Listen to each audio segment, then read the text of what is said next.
Hello students, welcome back to another video. अगर आप लोग भी ये फर्स्ट ईयर के फर्स्ट सेमेस्टर में हैं और पॉलिटिकल साइंस को पढ़ते हैं मेजर सब्जेक्ट के रूप में या फिर माइनर सब्जेक्ट के रूप में, तो हमने BA first semester political science की क्लासेस इंग्लिश मीडियम वाले स्टूडेंट्स के लिए स्टार्ट कर दी है। और जो बच्चे हिंदी मीडियम से पढ़ाई कर रहे हैं तो उनके लिए भी पॉलिटिकल साइंस की क्लासेस हम कंप्लीट करा चुके हैं।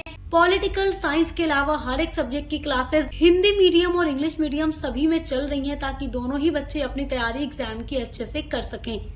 और हम मॉडल पेपर की वीडियोस भी प्रोवाइड कराते हैं, तो आपको टेंशन लेने की जरूरत नहीं है। चैनल के साथ जुड़े रहिए, अच्छे से पढ़ाई करते रहिए, चाहे आप किसी भी यूनिवर्सिटी से पढ़ रहे हो। तो आज की वीडियो में हम फर्स्ट सेमेस्टर पॉलिटिकल साइंस के यूनिट नंबर 3 का सेकेंड टॉपिक पढ़ने वाले हैं, fundamental duties. Unit number 3 part 1 की वीडियो में हमने फंडामेंटल राइट्स के बारे में समझा था, और आज की वीडियो पार्ट 2 है जिसमें हम फंडामेंटल ड्यूटीज के बारे में जानेंगे। और थर्ड पार्ट में हम directive principle of state policy के बारे में पढ़ेंगे। फर्स्ट ऑफ ऑल हम ये समझेंगे what is fundamental duties, meaning of fundamental duties. तो देखिए, आपने पार्ट 1 की वीडियो में यानी इससे पहले की वीडियो में फंडामेंटल राइट्स के बारे में समझा है। तो अगर आप फंडामेंटल राइट्स को समझ चुके हैं तो फंडामेंटल ड्यूटीज समझना आपके लिए काफी ज्यादा इजी हो गया है। देखिए, हमारा जो इंडियन कॉन्स्टिट्यूशन है वो हर इंडियन सिटीजन को कुछ राइट्स देता है जिन्हें फंडामेंटल राइट्स कहते हैं। और हमारे कॉन्स्टिट्यूशन में टोटल 6 तरीके के फंडामेंटल राइट्स दिए गए हैं हर इंडियन सिटीजन को। तो जहां हमारा कॉन्स्टिट्यूशन हमें कुछ राइट्स देता है हमारी लाइफ को डेवलप करने के लिए, आगे बढ़ाने के लिए, अपने लाइफ को अच्छे से जीने के लिए, तो उसी के बदले हमारी भी कुछ रिस्पॉन्सिबिलिटी होती है कि हम अपने नेशन के लिए कुछ करें, कुछ ड्यूटीज को पूरा करें। और वही रिस्पॉन्सिबिलिटी क्या होती है, फंडामेंटल ड्यूटीज के नाम से जानी जाती है। Fundamental duties are the moral obligation, ये मोरल ऑब्लिगेशन है of all Indian citizen. These duties remind us, तो ये ड्यूटीज हमें रिमाइंड कराती है that while we enjoy fundamental rights, कि जब हम फंडामेंटल राइट्स को एंजॉय करते हैं, जब हमारा कॉन्स्टिट्यूशन हमें कुछ राइट्स देता है, we also have responsibilities, और हमारी उसके बदले कुछ रिस्पॉन्सिबिलिटी बनती है towards our nation, अपने नेशन की ओर, सोसाइटी एंड फेलो सिटीजन्स। सो आप समझ रहे होंगे कि फंडामेंटल राइट्स जब हम इंजॉय करते हैं तो उसके बदले कुछ रिस्पॉन्सिबिलिटी है अपने नेशन के लिए, और वही रिस्पॉन्सिबिलिटी क्या है, फंडामेंटल ड्यूटीज है। They guide citizens to respect the constitution, promote harmony, protect public property, preserve the environment and uphold the unity of the country. तो जो हमारा फंडामेंटल ड्यूटीज है वो हमें बताता है कि हमें रेस्पेक्ट करना है अपने कॉन्स्टिट्यूशन की, और हमें हार्मोनी को प्रमोट करना है, और हमें पब्लिक प्रॉपर्टी को भी प्रोटेक्ट करना है, उसको सेफ रखना है, और उसके अलावा जो हमारा इन्वायरमेंट है उसको भी सेफ रखना है, और यूनिटी जो है उसको बनाए रखना है अपने कंट्री के अंदर। तो वही होता है फंडामेंटल ड्यूटीज, यानी कि जब हम कुछ राइट्स ले रहे हैं अपने कॉन्स्टिट्यूशन से तो हमें कुछ रेस्पेक्ट भी उसको देने होंगे, कुछ फर्ज होगा, कुछ रिस्पॉन्सिबिलिटी होगी जिन्हें पूरा करना होगा, and that's responsibility are called fundamental duties. In other words we say fundamental duties are the responsibilities given to every citizen to maintain national spirit, discipline and harmony in India. तो क्या है fundamental duties, ये responsibility है जो हर citizen को देना है और मेंटेन रखना है अपनी कंट्री में national spirit, discipline and harmony. एक यहाँ पर इम्पोर्टेंट पॉइंट मैंने नोट किया हुआ है जो आपके एग्जाम के पॉइंट ऑफ व्यू से वेरी वेरी इम्पोर्टेंट है।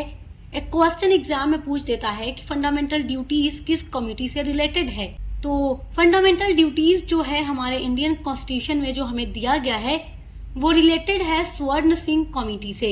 ये स्वर्ण है, SWARAN है, ये N है, Swaran Singh committee related to fundamental duties. And next point is 42nd Amendment Act of 1976 added 10 fundamental duties to the Indian Constitution। तो यहाँ पर आप समझ रहे होंगे क्या बात कही जा रही है। हमारे इंडियन कॉन्स्टिट्यूशन का अमेंडमेंट किया गया था 42nd अमेंडमेंट 1976 में, और उसी अमेंडमेंट के बाद इसमें 10 फंडामेंटल ड्यूटीज को ऐड किया गया था हमारे कॉन्स्टिट्यूशन के आर्टिकल 51A पार्ट 4A के अंदर। 86 कॉन्स्टिट्यूशन अमेंडमेंट जो 2002 में किया गया, उसके बाद इसमें ऐड किया गया 1 फंडामेंटल ड्यूटीज। मतलब कि पहले तो इसमें 10 फंडामेंटल ड्यूटीज को ऐड किया गया था। जब 86 संशोधन किया गया हमारे कॉन्स्टिट्यूशन का, तब उसमें एक और फंडामेंटल ड्यूटी को ऐड कर दिया गया, जिसके बाद टोटल 11 फंडामेंटल ड्यूटीज हमारे इंडियन कॉन्स्टिट्यूशन में है, जिनको हमें फॉलो करना है, जिनका हमें रेस्पेक्ट करना है। अब देखते हैं वो 11 फंडामेंटल ड्यूटीज जिनको हमें रेस्पेक्ट देना है, जिनको पूरा करना हमारी रिस्पॉन्सिबिलिटी है, क्योंकि हमें हमारा कॉन्स्टिट्यूशन फंडामेंटल राइट्स देता है, जिनके बदले हमारी कुछ रिस्पॉन्सिबिलिटी बनती है, और वही रिस्पॉन्सिबिलिटी है फंडामेंटल ड्यूटीज। देखते हैं फर्स्ट फंडामेंटल ड्यूटी है abide by the Indian constitution and respect it's ideal and institution, the national flag and national anthem. तो हमारे कॉन्स्टिट्यूशन का, नेशनल एंथम का, नेशनल फ्लैग का रेस्पेक्ट करना है। Second fundamental duty is cherish and follow the noble ideals that inspire the national struggle for freedom. Third is uphold and protect the sovereignty, unity and integrity of India. Fourth fundamental duty is defend the country and render national service when called upon to do so. Fifth is promote harmony and the spirit of common brotherhood amongst all the people of India, transcending religious, linguistic and regional or sectional diversities, and to renounce practices derogatory to the dignity of women. Sixth fundamental duty is value and preserve the rich heritage of the country's composite culture. Seventh is protect and improve the natural environment including forest, lakes, rivers, यानी इन सब का हमें क्या करना है, इन सबको हमें protect करना है, सेफ रखना है।